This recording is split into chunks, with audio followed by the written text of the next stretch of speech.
Tuhan mengatakan dalam Ulangan 4, Ulangan 6, ajarlah anakmu, cucumu, keturunanmu pada saat dia berjalan, berdiri, tidur, baring, duduk. Ajarlah mereka, bahkan tuliskanlah di pintu-pintu kalian. Itu agar kalian hidup. Yesus mengatakan itu juga. Siapa yang mengajarkan menghilangkan hukum Torah, maka dia akan menempati tempat terhina alias neraka. Matius 5 nomor 19. Paulus justru mengatakan bahwasanya tiket untuk mendapatkan hidup kekal itu adalah sampah, tai, tinja, skubalon. Nah, pertanyaan saya, ini Paulus mendapatkan bisikan dari siapa? Tuhan mengajarkan, memberikan bisikan kepada Musa berupa Torah hasilnya. Yesus menerima kemudian bisikan dari Bapa berupa Injil jadinya. Paulus mendapatkan bisikan dari mana? Terdapat 13 kitab jadinya. Pertanyaan saya itu, kalau Tuhan meneguhkan hukum-hukumnya dalam hukum Torah, Yesus sebagai duta Tuhan, utusan Tuhan meneguhkan hukum Torah, Paulus ini siapa? Mengatakan hukum Tuhan yang menyelamatkan dan menghidupkan ini sebagai tinja.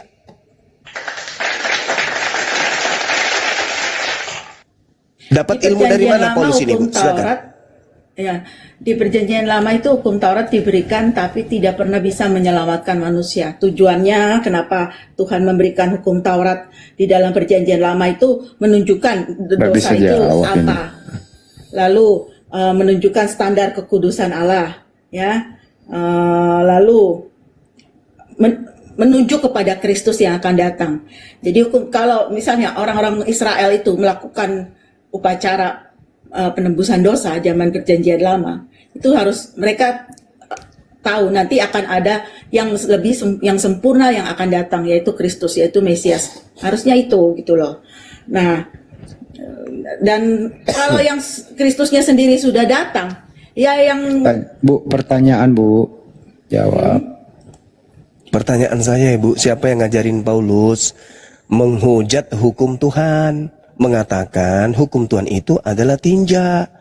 Siapa yang mengajarkan Paulus itu? Yesus sendiri. Kan Yesus angkat dia sebagai rasulnya. Yesus yang mana yang mengajarkan membuat Yesus yang hukum? memanggil Paulus menjadi rasul di Kisah Rasul 9. Nah, Yesus yang mana dulu? Kalau ketika Yesus Paulus itu ada di mana tadi? Ada di kitab apa? Filipi kan? Ya. Ya kan? Filipi 3 ini. Nih kalau kamu baca nih ya, Filipi 3 ya. Ini kan Filipi 3 surat Paulus kepada jemaat di Filipi. Apa kata pembukaannya? Dari Paulus dan Timotius, hamba Yesus Kristus. Nah, Yesus yang mana? Kalau Yesus yang Yesus Kristus. Ibu. Jadi dia menulis di bawah otoritas dari Yesus Kristus. Gitu Yohanes 17 nomor 8, Ibu. Yesus mengatakan segala firman yang Tuhan berikan kepadaku telah aku sampaikan kepada mereka. Ada enggak firman yang diterima murid-murid Yesus sebelum Yesus terangkat ke langit mengatakan hukum Tuhan itu Ada enggak? Kalau tidak ada, berarti yang datang menyampaikan firman kepada Paulus bukan Yesus. Saudara Love, thank you. Gini ya. Ya, silakan. Kita orang Kristen tahu bahwa semua penulis Alkitab itu diilhami oleh Roh Kudus.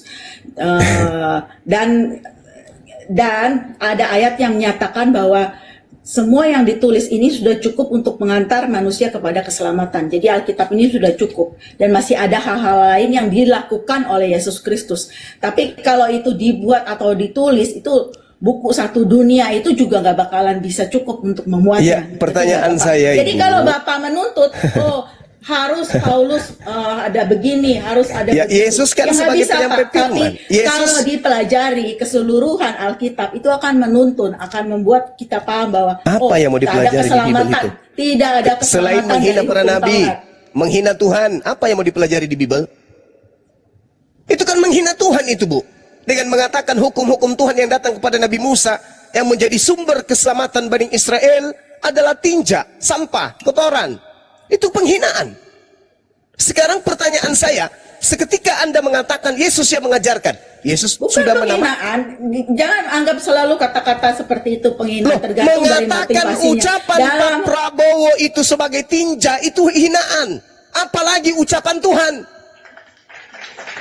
Karena yang benar, yang sejati itu sudah datang. Nah, Siapa yang sejati yang Anda maksud? Yesus Sedangkan Kristusnya sudah datang. Yesus Jadi, yang mana? Di mana saudariku? Di mana saudariku Yesus mengajarkan ucapan itu?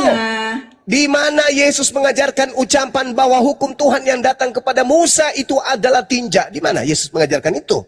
Segala firman yang engkau berikan kepadaku telah aku sampaikan. Nah, mana? Mana penyampaian Yesus kalau hukum Tuhan yang datang kepada Bani Israel itu adalah tinja? Mana? Ada? Nggak ada kan? Paulus menulis suratnya nanti di tahun 50 mulai. Siapa yang datang kepada Paulus di tahun 50 itu? Sedangkan Yesus menamatkan ajarannya di tahun 33. Dan tidak pernah Yesus mengatakan bahwa hukum yang datang kepada Musa adalah tinja. Siapa ini? Pembinasa keji, bukankah dia? Kalau dia bukan pembinasa keji, berarti derajat dia lebih tinggi daripada Yesus anak Maria. Kenapa? Yesus anak Maria sebagai utusan Tuhan yang dibekali dengan mukjizat tidak pernah terlontar dari mulutnya, bahkan pikirannya sekalipun, kalau hukum Tuhan yang datang kepada itu adalah tinja. Coba Anda lihat apa yang Yesus katakan di dalam Yohanes 2. Yohanes 2 nomor 29. Apa yang Yesus sampaikan di sana? Apa yang Yesus sampaikan kemudian ketika dia bercerita tentang dirinya? Yohanes 8 nomor 29. Bapa tidak membiarkan aku seorang diri. Bapa senantiasa menyertai aku. Sebab aku senantiasa melakukan apa yang berkenan di dalam hatinya. Berkenan tidak Tuhan kalau ada orang mengatakan hukum-hukumnya itu adalah tinja, sampah? Berkenan nggak Tuhan? Kira-kira deh. Berkenan nggak Tuhan? Ayo. Artinya itu sesuatu yang tidak layak dan tidak boleh dipertahankan lagi gitu loh. Ngapain berarti Paulus lebih layak Anda tuhankan kalau begitu. Sedangkan yang layak adalah Yesus Kristusnya. Kan ya, Yesus yang mana? Yesus yang mana? Karena Yesus yang mana? Ayat 8 kan? Yesus yang mana, Ibu? Karena Yesus yang pengenalan mana? akan Kristus Yesus Tuhanku lebih mulia dari semuanya. Oke, berarti Paulus sudah kedatangan Pak Yesus yang adalah bukan anak Maria.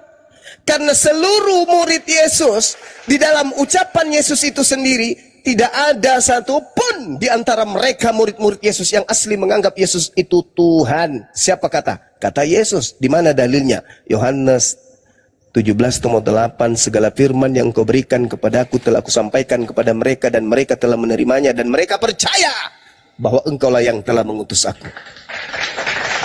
Murid-muridnya telah menerima segala firman dari Yesus yang berasal dari Sang Bapa dan muridnya percaya Yesus rasul, utusan Tuhan. Sedangkan Paulus ketika kedatangan sosok Yesus katanya Yesus adalah Tuhan. Mana yang betul? Pengakuan Yesusnya atau pengakuan Paulusnya? Dan ingat, di antara Yesus dan Paulus ada Yesus palsu. Yesus mengatakan waspadalah kepada Yesus palsu yang datang kepadamu dengan memakai namaku dan berkata akulah Kristus. Dia akan menyesatkan banyak orang. Ayo. Jadi kalau kita melihat Ibu, mohon maaf nih, bukan saya menggurui. Matius 24 nomor 15 itu di Daniel jelas sekali dikatakan dia sang pembinasa keji mengucapkan perkataan yang menentang yang maha tinggi. Yang maha tinggi mengatakan hukum Taurat itu menghidupkan. Hukum Taurat itu mensucikan. Hukum Taurat itu nggak ada hubungannya dengan Paulus, Matius. Kan tadi saya udah bilang. Lalu yang dinubuatkan oleh Daniel ini siapa? Yang menentang yang maha tinggi. Yang mengatakan hukum yang maha tinggi itu sampah tai, itu siapa? Itu kalau nggak salah bicara mengenai kejatuhan Yerusalem deh. Nggak ada hubungannya dengan Paulus. Itu nggak bicara. Kejatuhan Yerusalem itu kaitannya dengan Paulus juga. Nggak ada hubungannya. Nah sekarang ya, tadi kan dibilang ya. Saya tolak mentah-mentah ya tadi ya klaim yang Oke, tadi. begini Ibu. Ya, Ibu silakan kan Anda berbicara. Murid Yesus silakan tidak Ibu ada yang berbicara percaya setelah Yesus ini. adalah Allah. Setelah ini silakan Ibu berbicara. Adakah Yesus menentang hukum Taurat? Kalau ada tolong tunjukkan dalil. Dan bandingkan dengan pengakuan Yesus bahwa hukum Taurat itu adalah sampah, tinja. Ayo, berikan satu data dari pengakuan Yesus bahwa hukum Taurat itu adalah sampah. Itu tertulis di mana? Seorang Yesus nih, seorang Yesus yang adalah lahir tanpa ayah, dia adalah penginjil, dia adalah rabi, dia adalah anak Tuhan katanya, tidak pernah berani mengatakan itu. Yesus dalam Yohanes 12 nomor 49, apa yang dikatakan oleh Yesus? Ini jangan kaget ya Bu ya. Yesus mengatakan bahwa segala firman yang aku tidak berkata-kata dari diriku sendiri, apa yang aku katakan adalah apa yang diperintahkan kepadaku untuk aku katakan dan aku sampaikan. Jangan kaget. Baca nomor 50-nya. Dan aku tahu bahwa perintahnya itu adalah hidup yang kekal. Hukum Taurat itu apa? Hidup kekal kan? Kenapa Paulus mengatakan hidup kekal itu adalah Justru sampah? Hukum Taurat buntutnya adalah maut, ujungnya maut, karena nggak bisa Kata melakukan siapa? hal itu. Nah ini, saya tanya, kata siapa hukum Taurat itu maut? Galatia 3. Nah, Paulus berarti kan? Lagi-lagi Paulus kan? Sama, Paulus aja yang mengatakan hukum Tuhan itu adalah sampah. Paulus juga yang mengatakan hukum Taurat itu dosa. Ini ya, karena semua orang yang hidup dari pekerjaan hukum Taurat berada di bawah kutuk. Jadi kalau kata siapa? Di bawah pekerjaan hukum Taurat berada kata di bawah siapa? kutuk. Sebab kata siapa? ada tertulis terkutuklah siapa? orang yang tidak setia melakukan kata segala siapa? sesuatu Ibu, yang kata tertulis siapa, dalam hukum kata siapa, Taurat. Ya itu Ulangan ditulis 30. oleh Paulus di Galatia. Paulus lagi kan? Nah. Paulus lagi. Sedangkan Tuhan Kalau sendiri kamu baca mengatakan, ya, Ibu. Galatia Ibu. 1, dari Paulus seorang rasul, bukan karena manusia, juga bukan Tapi karena karena seorang manusia, melainkan berarti bukan oleh Yesus. Kristus. Berarti bukan Melainkan oleh Yesus. Kristus. Berarti Loh, bukan Yesus ini yang asli. Galatia Yesus 1 yang ayat asli 1. manusia atau bukan? Yesus yang asli Melainkan manusia atau oleh bukan? Yesus Ibu, Kristus. Tadi kan saya Ibu, udah bilang, Yesus kalau yang orang Kristen harus Ibu, percaya Yesus sebagai manusia dan juga dia adalah Allah. Dua-duanya. berarti itu Ibu harus bukan ada. pengikut Yesus. Yesus mengatakan hidup kekal itu adalah mereka mengenal aku sebagai utusan. Ada nggak Yesus mengatakan aku Tuhan? Untuk hidup kekal. Ada nggak Bu? Sedangkan di dalam kajian yang diajarkan oleh Yesus di sinagoge, coba Anda baca Ulangan 30 nomor 11. Sebab perintah hukum Taurat yang kusampaikan kepadamu pada hari ini tidaklah terlalu sukar bagimu dan tidak pula terlalu jauh. Itu kata Tuhan. Itu kata Musa alaihissalam. Dan itu juga diajarkan kemudian oleh Yesus alaihissalam kepada Bani Israel. Di mana Yesus pernah mengatakan kalau hukum Taurat itu, sabar Bu. Di mana Yesus pernah mengatakan kalau hukum Taurat itu adalah sampah. Sedangkan Yesus mengatakan hukum Taurat itu adalah hidup yang kekal. Yohanes 12 nomor 50. Mana yang Anda Yesus ikuti? kalau misalnya ditanya sekarang, dia akan menjawab ya memang hukum Taurat adalah sampah. Tapi Di mana? Astagfirullahaladzim, ya Allah ya Karim. Gini loh. Ya Kamu Allah, nggak bisa ya Karim. memaksakan pikiran kamu. Saudara jangan harus ada memfitnah tulisan Yesus. ini. Saudara harus ada jangan tulisan memfitnah ini baru. Yesus. Nggak bisa. Saudara jangan memfitnah. Yesus sendiri mengatakan Yohanes 12:49, aku tidak berkata-kata dari diriku sendiri. Kenapa Anda ngarang bebas? Kenapa Anda ngarang bebas? Yesus tidak bisa berkata-kata dari diriku sendiri, itu seringkali. Terus kenapa Anda bebas berkata apa saja? Itu sebenarnya apa? Menunjukkan betapa eratnya dan betapa samanya dia dengan Allah Bapa yang ya mengutusnya. ampun ya Allah ya Karim. Kalau pencipta langit dan bumi, Mazmur 33 nomor 9, aku hanya berkata seenak perutku, maka semua akan terjadi. Baca Yesaya 55 nomor 11. Aku memberi perintah. Aku bebas mengatakan apa saja. Murid Yesus katanya tidak ada yang mengakui Yesus adalah Allah. Itu salah besar ya. Itu Yesus sendiri mengatakan surat apa? Yohanes ditulis.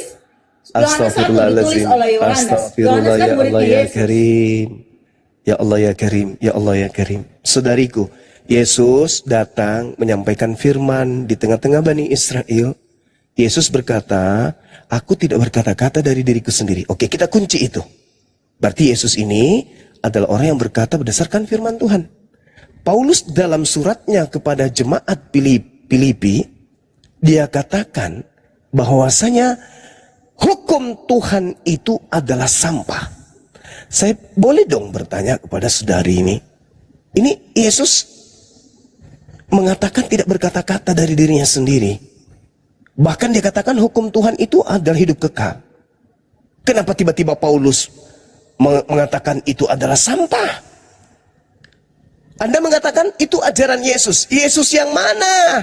Yesus yang asli tidak berkata-kata dari dirinya sendiri.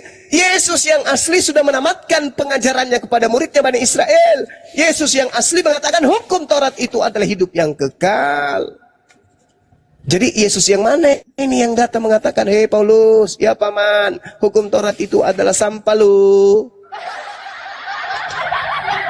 Kan Yesus sudah mengatakan tadi, Ibu, waspadalah kepada penyesat yang datang kepadamu dengan memakai namaku dan berkata, akulah dia. Waktunya sudah dekat, jangan kamu percaya, jangan kau ikuti mereka. Ada datang benar-benar tahun 50, datang kepada Paulus, akulah Yesus.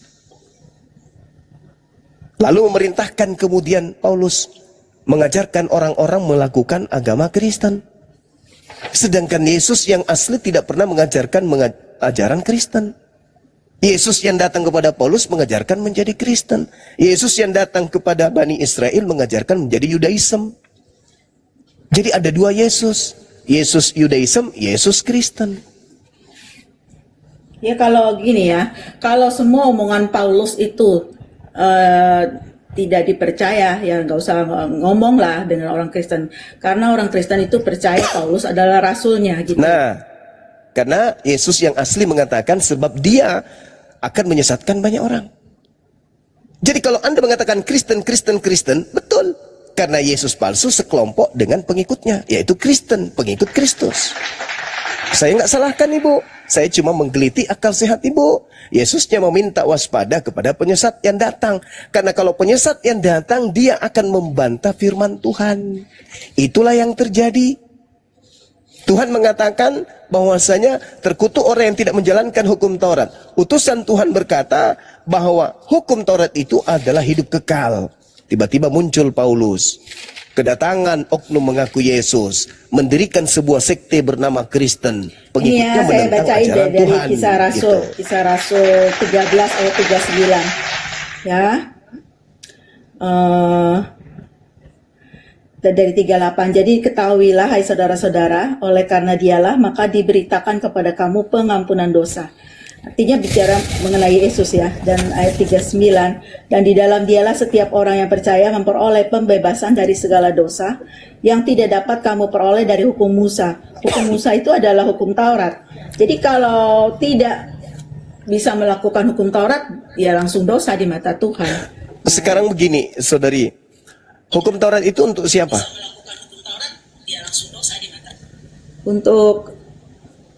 Untuk semua manusia ya. Nah, inilah, ini di sini letak kesalahannya itu di situ. Hukum Taurat itu hukum Tuhan yang diberikan kepada Bani Yakub, bukan kepada semua manusia. Di sini letak kesalahannya. Karena saudara, itu tadi yang saya katakan di awal, Kristen ini terlahir menjadi Kristen sampai mereka karena gini, secara langsung diberikan kepada orang Israel, tetapi bangsa-bangsa lain yang tidak mengenal Allah itu mereka juga memiliki hati nurani sehingga mereka bisa paham, oh kalau melakukan hal misalnya berzina itu dosa, pasti ada hati nurani yang menegur gitu loh, tapi tidak bisa sempurna jelas seperti tahu. Sekarang begini, Bu. Nah, sekarang begini. Ketika hukum Tuhan itu datang, itu mengikat kepada siapa hukum itu datang. Zina dikenakan kepada hukum zina, dikenakan kepada orang yang mendapatkan hukum zina. Jangan berzina. Itu perintah kepada siapa? Kepada Bani Israel. Di luar Bani Israel ada nggak perintah jangan berzina? Nggak ada. Contoh, anak-anak Adam, ada nggak perintah nikah? Nggak ada. Berarti mereka berzina. Dihitung berzina sekiranya ada hukum pada saat itu. Tapi tidak dihukum zina karena tidak ada hukum datang kepada mereka. Nah, hukum zina berlaku kepada Bani Israel. Orang-orang Roma ketika mereka ingin melakukan sesuatu hubungan laki perempuan, ya itu tidak dihukum berzina. Karena hukum itu tidak datang kepada mereka. Makanya dikatakan Bani Israel umat pilihan, bangsa pilihan. Karena mereka dipilih oleh Tuhan, diberikan hukum. Di luar mau hidup seperti binatang, silakan aja. Karena tidak ada hukum yang datang kepada mereka. Tapi ketika ada hukum zina, itu mengikat Bani Israel. Makanya lucu ketika Yesus datang mati untuk orang Kristen. Nih, untuk orang di luar orang Israel itu ada berlaku Roma 2 ayat 14 sampai 15. Apabila bangsa-bangsa lain yang tidak Loloskan memiliki dulu, hukum Ibu. Taurat secara naluriah melakukan apa yang dituntut hukum Taurat, maka mereka walaupun tidak memiliki hukum Taurat menjadi hukum Taurat bagi mereka sendiri. Artinya apa?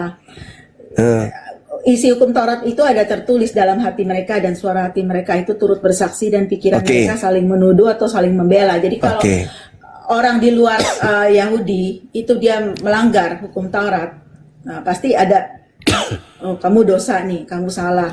Oh nggak bisa, nggak bisa. Itu sibuk sendiri namanya itu. Itu hukum Tuhan, itu hukum Tuhan. Nggak bisa Bu, Ibu mohon maaf nih. Nggak, kamu sebagai orang di luar Yahudi atau di dalam Yahudi, kamu melakukan hukum Taurat untuk selamat tetap tidak bisa selamat. Itu intinya.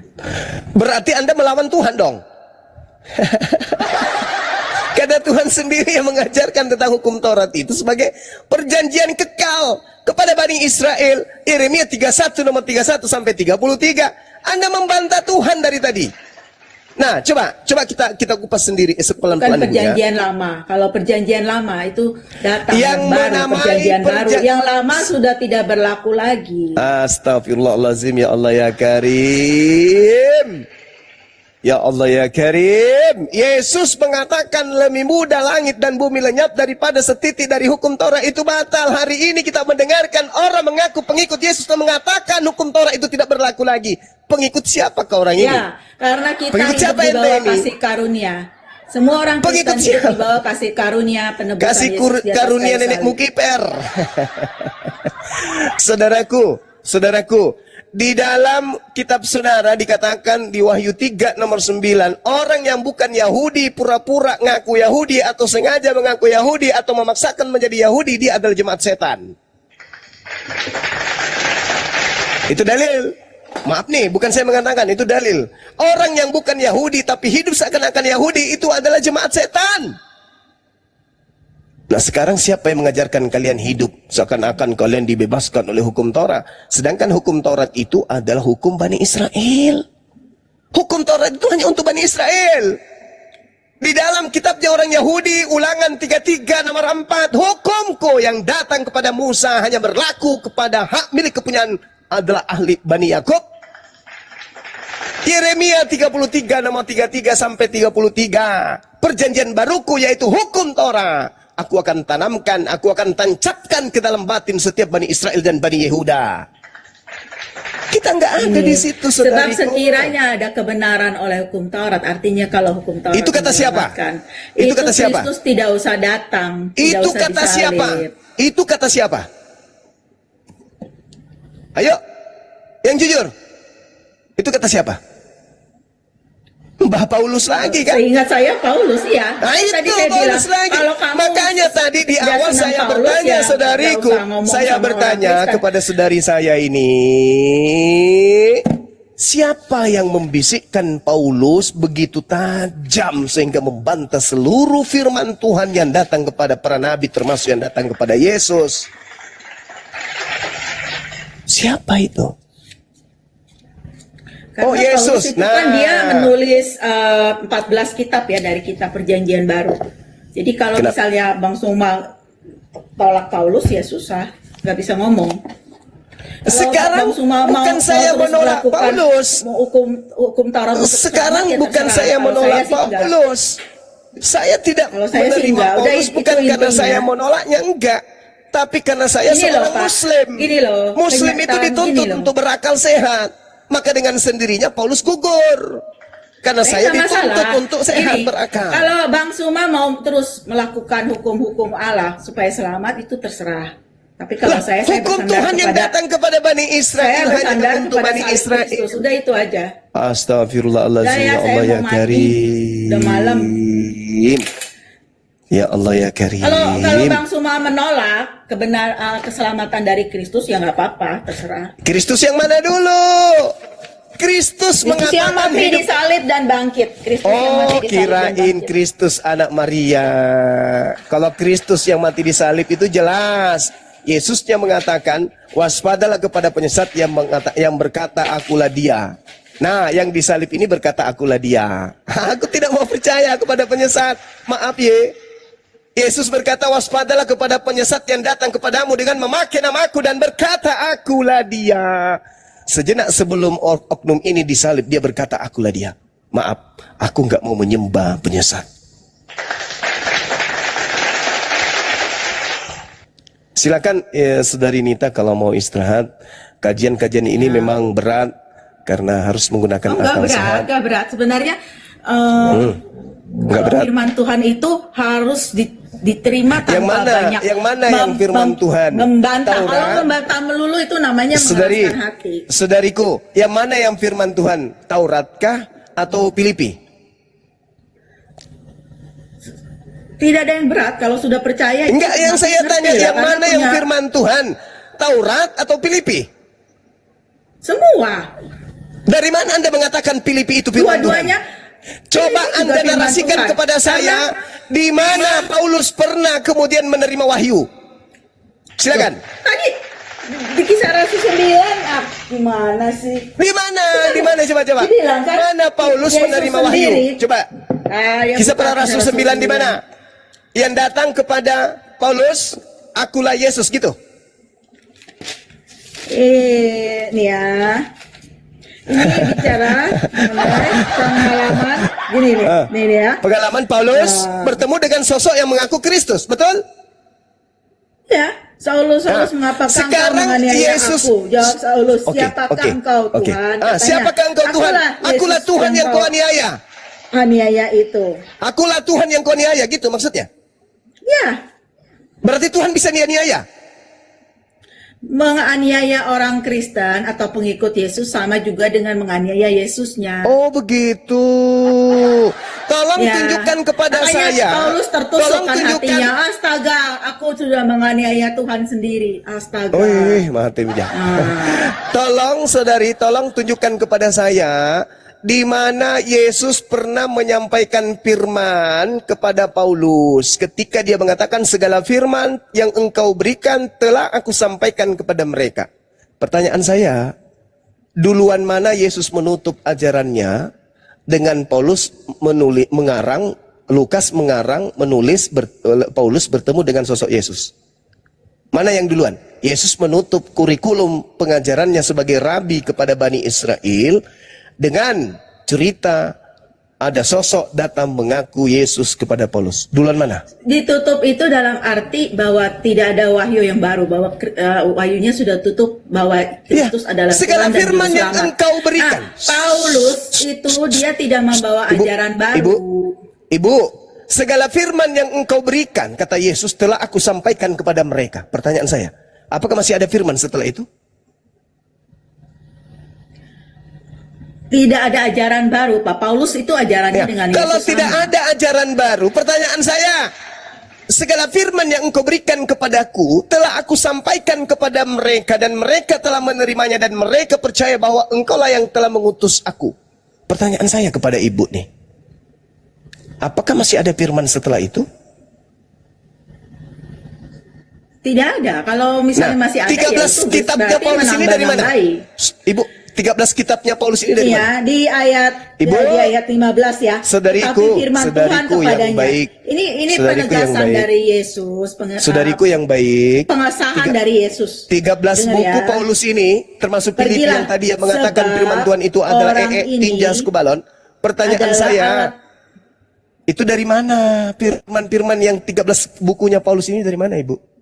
Tapi firman Tuhan kepada Ananias, pergilah sebab Ya. Paulus adalah alat Saudara-saudara, pilihan bagi Yesus untuk memberitakan nama Yesus kepada bangsa-bangsa Saya lain selesai serta ya dengan raja-raja dan saudari orang kita ini. Israel. Yang jelas saya sudah membimbing beliau supaya bisa waras, bisa sehat, tapi dia pura-pura gila, dia pura-pura kemudian tidak mau peduli dengan apa yang kita sampaikan, padahal ini adalah ajaran yang diasaskan dari ajaran Yesus itu sendiri, di mana Yesus mengatakan segala firman yang kau berikan telah kusampaikan kepada mereka. Berarti tak ada lagi firman, tapi muncul di tahun 50 pengakuan orang mengaku bertemu dengan Yesus, menyampaikan di mana Yesus ini katanya menyampaikan lagi firman ke dia sampai dia menulis 13 buku.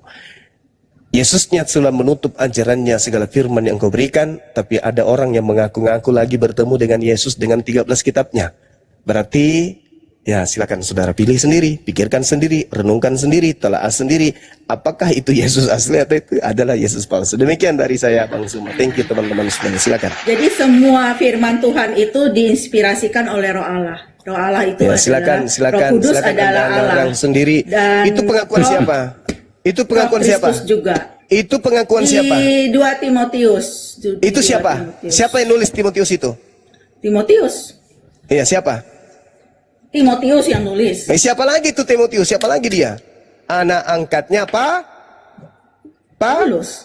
Paulus. Ya, Paulus Ya, itu silakan, rasul silakan. besar, Kak. Silakan Anda berkiblat ke catatan-catatan itu. Saya berkiblat ke Yesus. Segala firman yang kau berikan Gini loh, telah aku sampaikan. dalam Kristen Dah juga ada selesai tuh kita. cabang yang namanya Advent. Dia nggak percaya, Ya. ada yang ekstrim tidak percaya Silakan, tulisan Paulus. silakan. Dan buat kami itu bukan orang Kristen, gitu ya. Ya, Saya silakan turunnya. Ibu, silakan.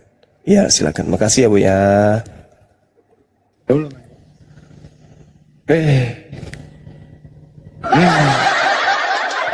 Toba nak kasih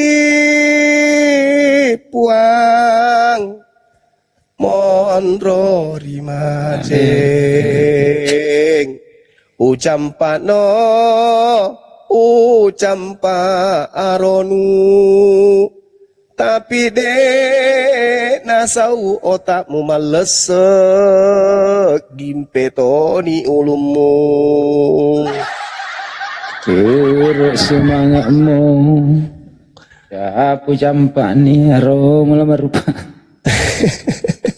Masolang generasi. Oke teman-teman sekalian, mungkin ada yang ingin melanjutkan baik dari Islam maupun dari Kristen, waktu dan tempat disilakan. Madodong Madodong otak lama rupa. Memang syarat untuk diskusi itu harus pandai bahasa Indonesia. Ini lain ditanya, lain dijawab. Siapa yang mengajari Paulus mengatakan hukum Taurat itu sampah? Dia jawab Yesus. Buset deh, benar-benar Yesus dikorbankan. Yesus yang mana dulu nih? Kalau Yesus yang mati terkutuk dihidupkan menjadi Tuhan ya boleh lah ya. Tapi bukan anak Maria. Silakan, silakan. Ini Tok semen. Gonda Juma, izin bentar. siap. Yang di bawah follow akunku dong, 1000 aja. Akun baru masih 0 nih. Follow dulu ya. Lanjut Pak Andi. Ya. So komentari. Iya, sebelum disapa gak bakalan dibuka mute-nya itu. Bang Tukmen. Silakan Bang Tukmen. Ya, hadir. Tadi ada topik itu loh. Menurut Oke, kamu bro, saya mendengarkan dari tadi. ya menurut Saya ini menjawab, nih, menurut kamu surat Paulus itu ditujukan kepada orang Indonesia atau ditujukan kepada jemaat yang khusus? Gimana? Silakan.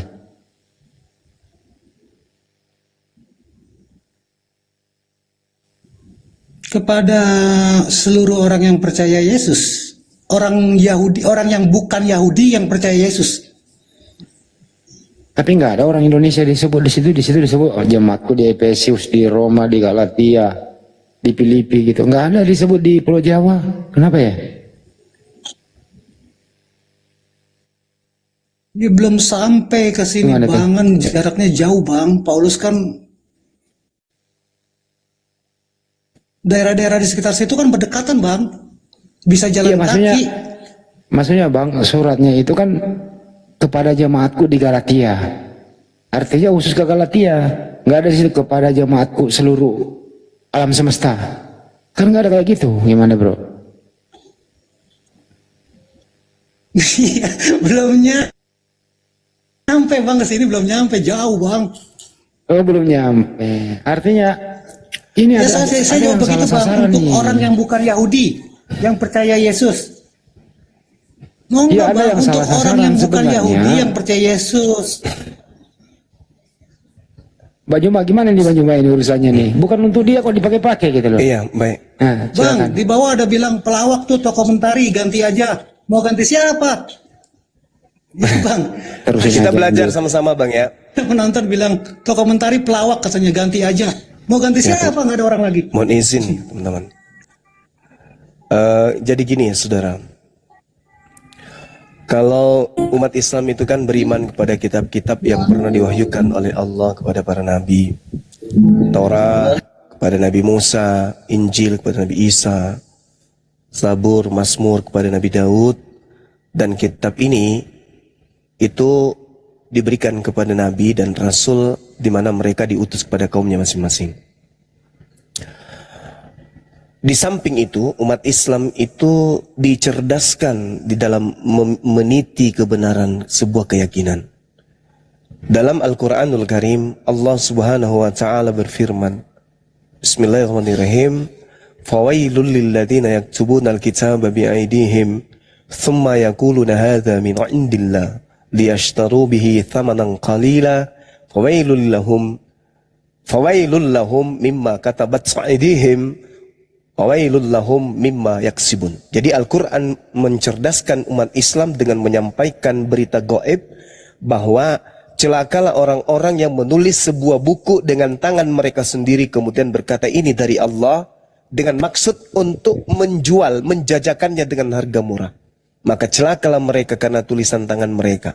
Celakalah mereka karena apa yang mereka perbuat. Nah, di sini Bung, kalau saudara Kristen ini mau jujur belajar dan belajar, bukan hanya menelan doktrin dan dogma.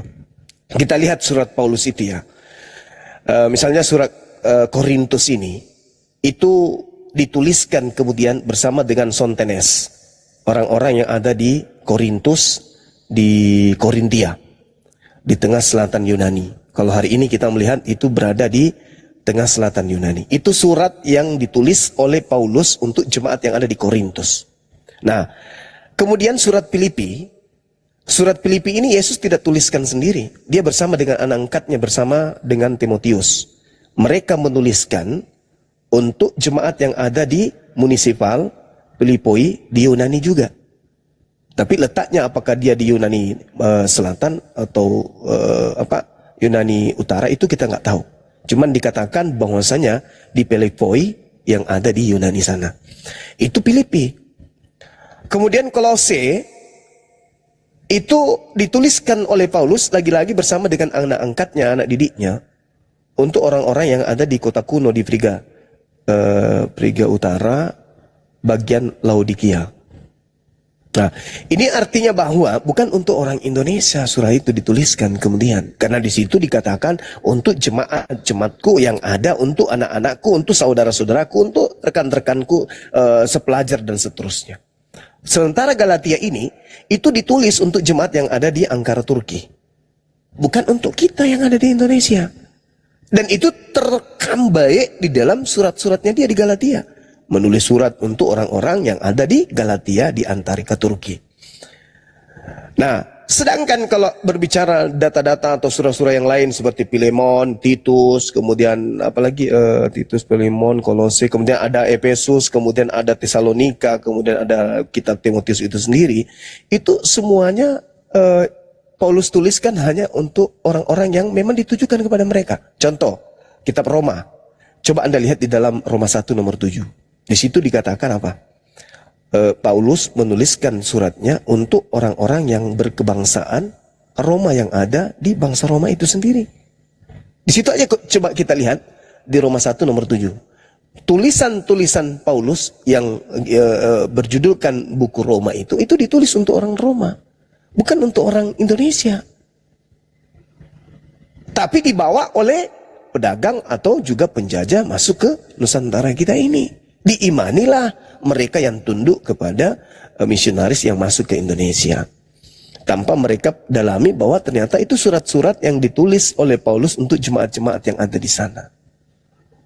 Begitu saudaraku. Jadi boleh saya dikatakan saya Bang Suma salah, keliru, boleh, silakan. Yang penting ada kemudian data antitesis yang kemudian saudara Kristen bisa tunjukkan kepada Bang Suma khususnya.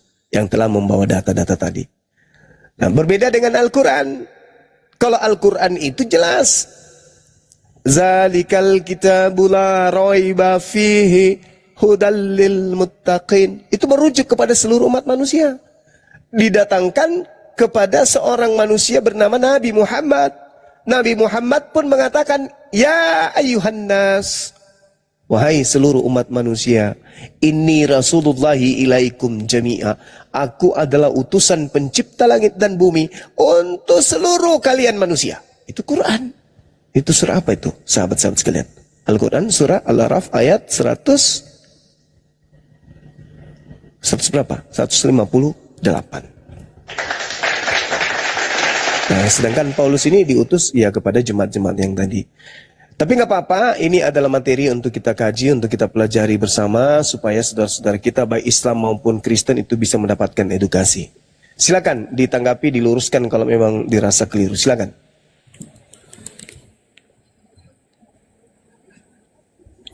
Oke, saya akan menjawab yang Paulus bilang hukum Taurat itu sampah ya. Surat-surat Paulus ini gaya bahasanya itu diatribe, menggunakan gaya bahasa diatribe, dia menggunakan satire, sarkas, dan lain-lain. Jadi ketika Paulus memberitakan Injil di luar Yerusalem, itu banyak orang-orang Yahudi diaspora yang percaya juga kepada Yesus. Tapi mereka memaksakan orang itu untuk melakukan hukum Taurat. Nah, di sini Paulus berkata seperti itu di ayat keempatnya ya, saya bacakan ya. Sekalipun aku juga ada alasan untuk menaruh percaya pada hal-hal lahiriah, yaitu melakukan hukum Taurat tuh, hal lahiriah. Jika ada orang lain menyangka dapat menaruh percaya pada hal-hal lahiriah, aku lebih lagi, kata Paulus. Disunat pada hari ke-8 dari bangsa Israel, dari suku Benyamin, orang Ibrani asli. Tentang pendirian terhadap hukum Taurat, aku orang Farisi. Tentang kegiatan, aku penganiaya jemaat. Tentang kebenaran dalam mentaati hukum Taurat, aku tidak bercacat.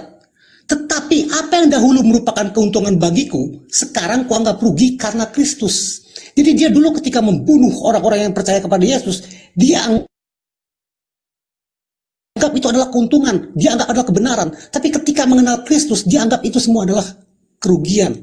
Malahan segala sesuatu kuanggap rugi karena pengenalan akan Kristus Yesus Tuanku lebih mulia daripada semuanya. Oleh karena dialah aku telah melepaskan semuanya itu dan menganggapnya sampah supaya aku memperoleh Kristus. Ini gaya bahasa sarkas. Sampah itu maksudnya sudah tidak berarti. Sudah tidak harus diwajibkan lagi hukum Taurat itu. Karena Yesus sudah menggenapinya. Jadi seluruh hukum Taurat sudah batal karena sudah digenapi oleh Yesus. Silakan itu dulu. Oke, saudara, ya, jadi menarik. Jadi gini, Paulus menganggap hukum Taurat itu sampah. Apapun narasi yang akan Anda sampaikan terkait ulasan Anda terkait kata skubalon ini, sampah, tidak mungkin berlian, tidak mungkin permata, tidak mungkin sesuatu yang indah. Sampah itu selalu identik dengan sesuatu yang buruk. Dengan kata lain, Paulus sedang mengidentifikasi hukum Tuhan itu adalah hal yang buruk. Itu dulu. Berbeda dengan murid Yesus. Ketika Yesus ditanya, guru, perbuatan baik apa yang harus kuperbuat untuk memperoleh hidup yang kekal? Catat itu. Untuk memperoleh hidup yang kekal. Apa kata Yesus? Lakukan segala perintah Tuhan. Hukum Taurat enggak? Hukum Taurat. Berarti untuk memperoleh hidup yang kekal, harus kemudian menuruti segala hukum Taurat. Itu kata Yesus. Setelah kemudian mengajarkan segala ketetapan yang datang kepada Bani Israel berupa perintah Tuhan, kata muridnya, aku sudah melakukan itu. Kata Yesusnya, kalau sudah, maka berinfak, bersedekah, jual hartamu, berikan kepada si miskin. Itu fase yang kedua. Baru kemudian lolos menjadi pengikut. Setelah kamu lakukan itu semua, menjalankan hukum Taurat, membantu si miskin, barulah kau bisa menjadi pengikutku. Itu. Nah sekarang Kristen bagaimana mau menjadi pengikut Yesus anak Maria? Sedangkan hukum pertama, syarat pertama sudah dianggap sampah. Tidak bisa Kristen ini menjadi pengikut anak Maria, nggak bisa.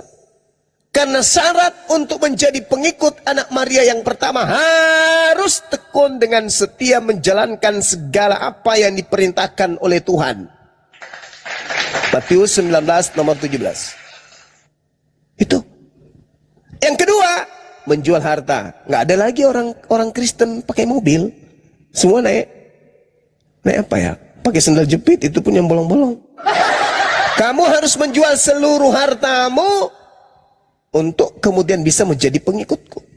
Karena kata Yesus, lebih mudah seekor onta masuk melalui lubang jarum daripada seorang kaya masuk ke dalam kerajaan Tuhan. Nggak bisa Kristen masuk ke situ, nggak bisa. Setelah itu terjadi, Kristen tak berharta, semua rumah gedungnya dijual, tanahnya dijual, menjadi gembel, baru bisa menjadi pengikut Yesus. Bisa nggak Kristen lakukan itu? Nggak bisa. Jadi Kristen itu bang, bukan pengikut anak Maria, tapi pengikut Kristus yang beda, yang datang kepada Paulus. Jadi kalau saudara mengatakan bahwa hukum Taurat itu adalah sampah, ya itu ajaran Paulus. Yesus, hukum Taurat itu adalah hidup kekal. Itu kunci mati itu. Sekali lagi, saya kasih hadiah juga kepada saudara. Yohanes 12 nomor 50. Dan aku Yesus tahu bahwa perintah Tuhan itu adalah hidup yang kekal. Jadi apa yang aku katakan, aku menyampaikannya sebagaimana yang difirmankan oleh Tuhanku kepadaku. Tuh catat itu bang. Jadi Yesus menerima pengajaran dari Tuhannya. Hukumnya itu adalah hukum kekal. Hukumnya itu adalah untuk memberikan upah hidup yang kekal pada siapa yang menurutinya. Sedangkan Paulus yang Anda ikuti mengajarkan hukum Tuhan yang Yesus kukuhkan kepada murid-muridnya justru adalah sampah, tinja, kotoran. Bolehkah saya bertanya? Siapa yang kemudian datang kepada Paulus di tahun 50 di mana Yesus sudah tak ada di dunia? Silakan.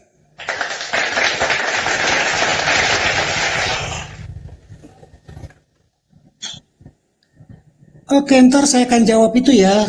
Tapi sebenarnya bukan di tahun 50 bang, itu kitab Kisah Para Rasul ditulis di tahun 60. Ditulisnya di tahun 60, peristiwanya sih di tahun 40-an ke bawah, setahu saya begitu ya.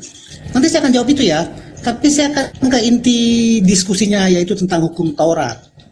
Jadi saya akan menjawab itu dengan perumpamaan. Yesus berkata, aku datang bukan untuk meniadakan hukum Taurat, tetapi untuk menggenapinya. Dan Paulus bilang, kematian Yesus telah membatalkan hukum Taurat. Di sini kita harus bisa membedakan antara kata meniadakan, menggenapi, dengan membatalkan. Itu tiga kata yang berbeda. Yesus bilang, aku datang bukan untuk meniadakan hukum Taurat, tetapi untuk menggenapinya. Dan setelah digenapi, hukum Taurat itu menjadi batal. Sekarang saya akan menjawab itu dengan sebuah perumpamaan. Misalnya ada seorang direktur yang mempunyai sebuah perusahaan. Terus direktur itu menetapkan sebuah hukum atau peraturan. Direktur itu bilang begini kepada seluruh karyawannya. Jika kalian bekerja dengan baik dan benar, saya akan membangun, misalnya kita sebut saja koperasi untuk kesejahteraan karyawan. Tetapi pada kenyataannya semua karyawan tidak melakukan pekerjaan dengan baik dan benar. Akhirnya semua karyawan dihukum oleh sang direktur. Mereka dihukum harus kerja lembur tanpa digaji sampai koperasi itu dibangun. Dan hukum itu tertulis di atas materai. Sehingga sang direktur tidak akan meniadakan hukum itu. Tetapi karena begitu besar kasih sang direktur kepada karyawannya, dia mengutus anaknya yang tunggal dan memberi segala kuasa untuk memimpin di perusahaan itu. Lalu sang anak, singkat cerita aja ya, saya singkat aja nih perumpamannya. Lalu sang anak mengorbankan seluruh hartanya untuk membangun koperasi. Itu berarti sang anak bukan meniadakan hukum sang direktur, Tetapi sang anak menggenapi hukum sang direktur karena koperasi itu dibangun. Dan setelah koperasi itu dibangun, seluruh kewajiban karyawan untuk kerja lembur itu sudah batal. Karena untuk apa sang anak mengorbankan seluruh hartanya untuk membangun koperasi kalau karyawannya tetap kerja lembur untuk membangun koperasi? Sudah batal, karyawan sudah tidak wajib lagi melakukan kerja lembur. Jadi kerja lembur sudah tidak menyelamatkan. Itu perjanjian yang lama. Sekarang sang anak mengadakan perjanjian yang baru dengan para karyawannya. Kalau karyawannya harus mengasihi sama karyawan. Terus ada karyawan yang kerja lembur, dia tetap kerja lembur walaupun sudah tidak diwajibkan, tapi dia tidak mengasihi karyawannya. Lalu sang anak memanggil karyawan itu dan menghukumnya. Terus karyawan itu bilang begini, loh saya ini kerja lembur, kenapa saya dihukum? Hukum Taurat, maksud saya, ini perumpamannya, kerja lembur tidak bisa menyelamatkan. Mau nyanyiin banyu, Yang dibangun perumahan ini. menyelamatkan adalah mengasihi sama karyawan. Itu perjanjian yang baru, yang ditentukan oleh. Kenapa bang? Ya kan Paulus bilang, kalau hukum Taurat tidak bisa menyelamatkan. Saya analogikan kerja lembur tidak bisa menyelamatkan. Yang menyelamatkan sekarang adalah mengasihi sesama manusia, mengasihi sesama karyawan. Karena kerja lembur itu sudah batal, karena koperasi itu sudah dibangun, sudah digenapi semua oleh sang anak. Kira-kira seperti itu perumpamaannya. Silakan.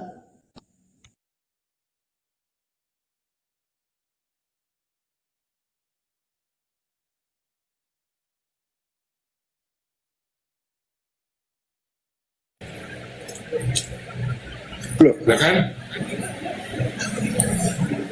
Oh, sorry. Ya. Ternyata termute tadi ya. Oke. Jadi maaf, saya tidak sedang ingin berbicara dan tidak sedang selera untuk membahas koperasi. Jadi gini, ketika kita membahas tentang pertanyaan yang terkait dengan hal yang sangat fundamental dalam kehidupan kekristenan dalam hal agama,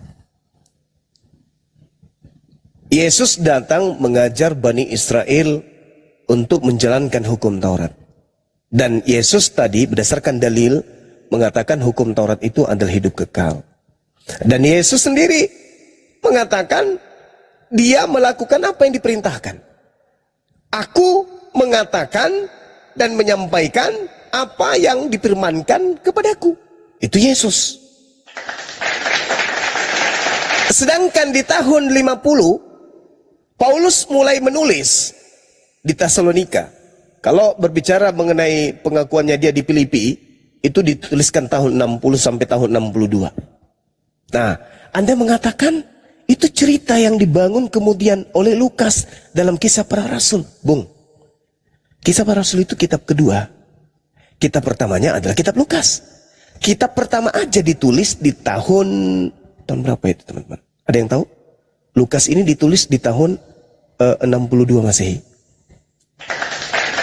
Saya ulang lagi. Buku pertamanya Lukas, tabibnya Paulus ini, itu ditulis tahun 62. Apalagi buku kedua, yaitu Kisah Para Rasul. Kisah Para Rasul itu ditulis setelah buku Lukas. Lukasnya ditulis di tahun 62, berarti Kisah Para Rasul ditulis di atas tahun 62. Paulus menuliskan suratnya nanti di Filipi pertama, ketika dia mengatakan kemudian di Filipi 1, Filipi 2, Filipi 3, dia mengatakan hukum Taurat itu adalah tinja. Itu terjadi penulisan di tahun 60 sampai 62. Nah, pertanyaan saya, Yesus di tahun 33 mengatakan segala firman yang engkau berikan telah aku sampaikan kepada mereka. Coba, di tahun 33 Yesus yang berkata hukum Taurat itu adalah hukum kekal, hidup kekal, dan Yesus tidak berkata selain daripada apa yang diperintahkan untuk diucapkan. Yesus terangkat ke langit. Di tahun 60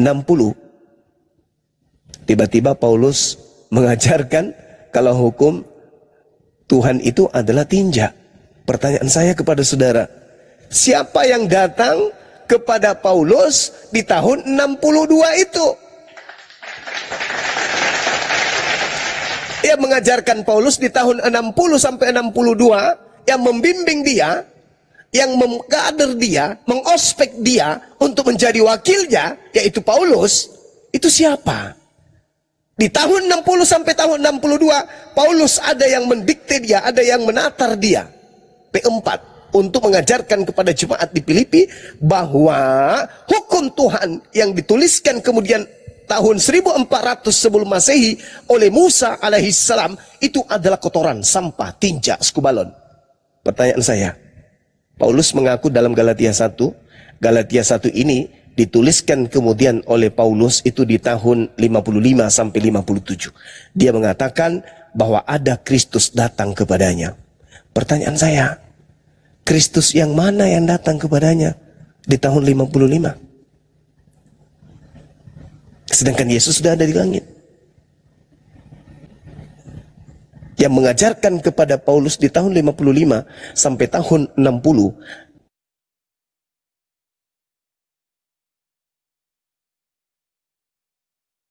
tetapi bernama Yesus. Ada datang padanya sosok bukan manusia, mengaku Yesus. Ini siapa ini, Bang? Sedangkan selama Yesus mengajar, dia tetaplah manusia. Sampai dia menutupkan semua ajarannya, dia tetap manusia. Jadi yang datang yang bukan manusia tapi ngaku Yesus ini kepada Paulus ini siapa? Galatia 1, aku menerima Injil bukan dari manusia, tapi dari Yesus Kristus. Hah? Tahun 55 ada yang bukan manusia mengaku Yesus. Ini siapa, Bang? Coba. Silakan.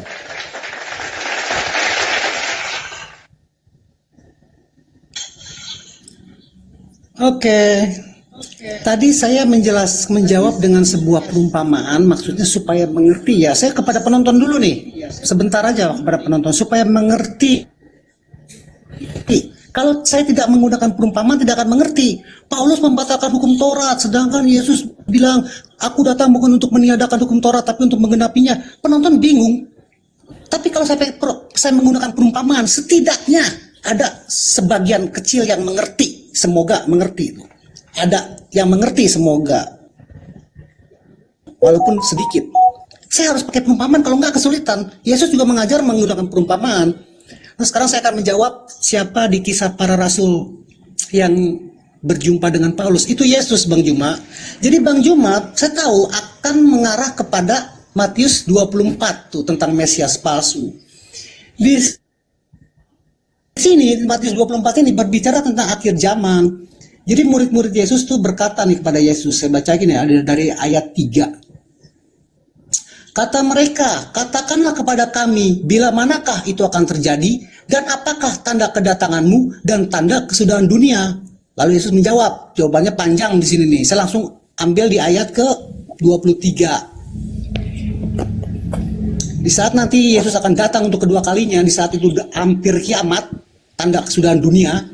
Pada waktu itu, jika orang berkata kepadamu, lihat, Mesias ada di sini, atau Mesias ada di sana, jangan kamu percaya. Sebab Mesias palsu dan nabi-nabi palsu akan muncul, dan mereka akan mengadakan tanda-tanda yang dahsyat dan mujizat-mujizat, sehingga sekiranya mungkin mereka menyesatkan orang-orang pilihan juga. Jadi sebelum Mesias, Yesus, maksudnya sebelum Yesus sang Mesias datang untuk kedua kalinya, ditandai dengan datangnya Mesias palsu. Saya izin akan menggunakan iman umat muslim ya. Sebelum Isa Al-Masih datang, menurut Islam nih, sebelum Isa Al-Masih datang, ditandai dengan datangnya Dajjal Al-Masih. Nah, kalau dalam Kristen, sebelum datangnya Yesus Kristus, atau Yesus Sang Mesias, ditandai dengan datangnya Mesias palsu. Ini tanda akhir zaman. Sedangkan yang berjumpa dengan Paulus, itu adalah Yesus dalam wujud cahaya. Kenapa begitu? Saya akan gunakan logika berpikir nih. Mesias palsu nanti dia akan datang, dia akan mengajarkan kepada orang kalau Yesus itu bukan Mesias, yang Mesias adalah aku. Mesias palsu akan ngomong begitu. Tetapi Yesus yang berjumpa dengan Paulus, dia memerintahkan Paulus, dia mengutus Paulus. Saya bilang mengutus, kalau mau minta ayatnya ntar saya bacakan. Yesus yang berjumpa dengan Paulus dalam wujud cahaya itu mengutus Paulus untuk memberitakan kepada orang kalau Yesus adalah Sang Mesias. Begitu logika berpikirnya. Mesias palsu akan bilang, Yesus bukan Mesias, aku yang Mesias. Mesias palsu akan bilang begitu. Tetapi Yesus yang bertemu dengan Paulus, mengutus Paulus untuk memberitakan kepada semua orang kalau Yesus adalah Mesias. Begitu cara berpikirnya, Bang. Silakan. Oke. Sejak kapan Yesus itu bukan manusia, Bang? Siapa yang mengajarkan Paulus bahwa Yesus itu bukan manusia? Sedangkan Yesus mengatakan, dan malaikat pun mengatakan dalam Kisah Para Rasul 1:11 bahwa kamu akan melihat Yesus datang sama seperti engkau melihat Yesus terangkat. Yesus datang menurut Yesus dalam rupa anak manusia. Manusia dong. Sedangkan Paulus mengaku yang datang kepadanya bukan manusia. Coba, di mana Yesus pernah mengatakan bahwa dia bukan manusia, Bang? Sedangkan di dalam kitab Anda sendiri, 1 Yohanes 2 nomor 7, siapakah penyesat itu? Bukankah penyesat itu adalah mereka yang pergi ke seluruh dunia yang tidak mengaku Yesus Kristus datang sebagai manusia? Bukan datang sebagai manusia. Yesus datang kepada Paulus bukan datang sebagai manusia. Siapa Paulus ini? Penyesat berdasarkan dalil tersebut. Siapakah penyesat itu? Bukankah dia yang pergi ke seluruh dunia yang tidak mengaku bahwa Yesus Kristus telah datang sebagai manusia? Nah, Paulus mengatakan Yesus Kristus datang kepadanya, datang bukan sebagai manusia. 2 Yohanes 1 nomor 7. Itu betul itu. Nah, sekarang ketika Anda mengatakan itu adalah Yesus, bukankah Yesus itu terangkat, Bang? Terangkat ke langit. Dan Anda mengatakan yang datang kepada Paulus itu adalah Yesus. Kok bisa? Sedangkan yang datang berupa cahaya itu adalah iblis. Lukas 10 nomor 18. Kata Yesus, aku melihat iblis jatuh dari langit ke bumi berupa cahaya. Yang datang kepada Paulus berupa cahaya. Yesus ketika dia datang, kata Yesus, maka aku akan datang dalam rupa anak manusia. Kalau rupa anak manusia berarti manusia dong, Bang. Sedangkan yang datang kepada Paulus bukan anak manusia. Berarti yang datang kepada Paulus bukan Yesus, tapi mengaku Yesus. Bukankah Yesus sudah mengatakan, waspadalah kepada penyesat yang datang kepadamu dengan memakai namaku dan berkata, akulah Yesus, akulah Kristus, jangan kamu percaya. Jadi apabila ada orang berkata ada Yesus di padang gurun, ada Yesus dalam bilik, jangan kamu percaya. Kenapa jangan percaya? Karena dia adalah Yesus palsu. Ayo. Sejak kapan Yesus mengajarkan dirinya akan datang dalam rupa cahaya? Yesus mengajarkan akan datang dalam rupa anak manusia. Kalau ada yang datang memakai namaku dan berkata akulah dia, jangan kamu percaya. Coba saya ingin menyederhanakan materi ini. Saudara, ketika murid-murid Yesus datang di Bukit Zaitun bertanya, guru apa tanda kedatanganmu? Tolong Anda uraikan di sini. Apa tanda kedatangan Yesus dan apa tanda kemudian oknum yang bukan Yesus dan minta untuk jangan dipercaya? Silakan.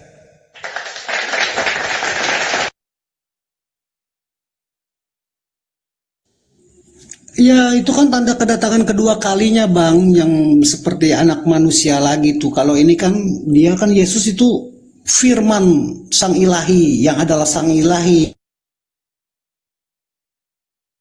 yang bisa hadir di setiap tempat, di banyak tempat dalam waktu yang bersamaan. Kan Yesus juga bilang, di mana 2 atau 3 orang berkumpul di dalam namaku, di situ aku ada.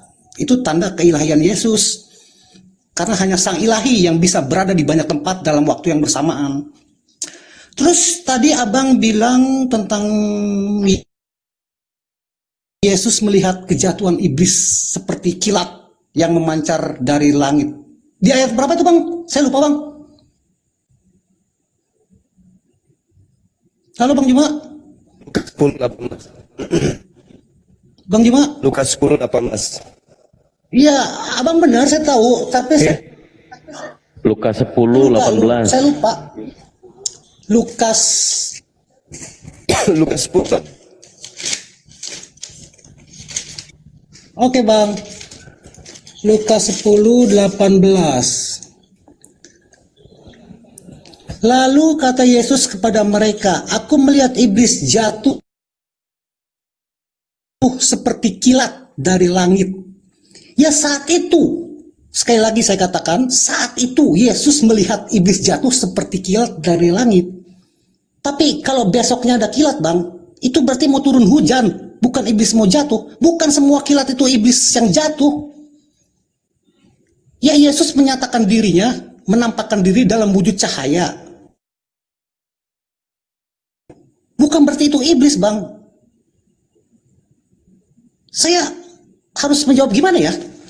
Coba bang yang lebih tajam bang, pertanyaannya bang. Silakan.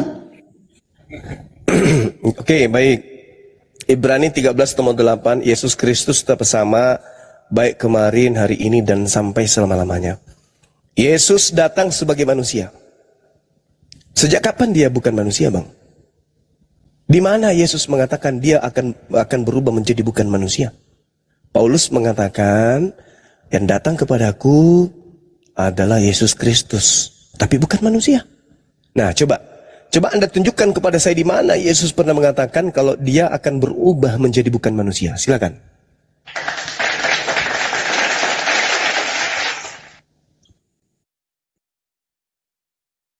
Ya ketika Yesus berkata di mana 2 atau 3 orang lebih berkumpul dalam namaku, di situ aku ada. Itu kan tanda keilahian Yesus bang. Jadi misalnya di hari Minggu, di 1000 gereja, ada 1000 tempat berarti ada orang yang berkumpul dalam nama Yesus. Dan di situ Yesus hadir. Hanya Sang Ilahi yang berkuasa melakukan itu bang. Manusia nggak bisa. Tentang Yohanes 2 Yohanes maksud saya. Ini kan ditulis oleh Yohanes bang. Ini kan ditulis oleh Yohanes yang menulis Injil Yohanes tuh, yang mengatakan firman itu telah menjadi manusia. Jadi sebab asal usulnya Yohanes menulis ini, di saat itu ada banyak ajaran bang, ajaran bidat namanya ajaran gnostik yang tidak percaya kalau Yesus itu manusia. Mereka bilang kalau Yesus itu hanya bayang-bayang. Jadi Yesus itu bukan manusia lah. Mereka tidak percaya Yesus yang mempunyai kuasa sebegitu besar bisa mati. Mereka banyak orang yang tidak percaya tuh bidat. Oleh karena itu Yohanes menulis ayat ini bang. Sebab banyak penyesat telah muncul dan pergi ke seluruh dunia yang tidak mengaku bahwa Yesus Kristus telah datang sebagai manusia. Itu adalah si penyesat dan antikristus. Penulis ini penulis yang sama dengan yang menulis Injil Yohanes yang mengatakan firman itu adalah Sang Ilahi dan firman itu telah menjadi manusia dan diam di antara kita dan seterusnya. Maksud ayat ini ditulis begitu bang.